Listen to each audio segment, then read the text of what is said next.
অনুরোধ করব রবীন্দ্রনাথের গল্পগুচ্ছ দেবদাস সাহার হাতে তুলে দিতে। দেবদাস সাহা শুধুমাত্র আমাদের বিভাগের ছাত্র নয়, তিনি বর্তমানে লেখক। সর্বমঙ্গলা তার রিসেন্ট বই মেলায় প্রকাশিত হয়েছে এবং সেই বইয়ের 90% রয়্যালটি তিনি গরিব দুস্থ মানুষদের উপর বিলিয়ে দিয়েছেন।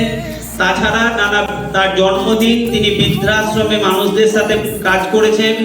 দুস্থ মানুষ যারা রয়েছেন তাদের পাশে তিনি সবসময় নিরলসভাবে দাঁড়িয়ে গেছেন। এই ধরনের একজন মহান ছাত্রকে পেয়ে বিভাগ ধন্য এবং কলেজও ধন্য।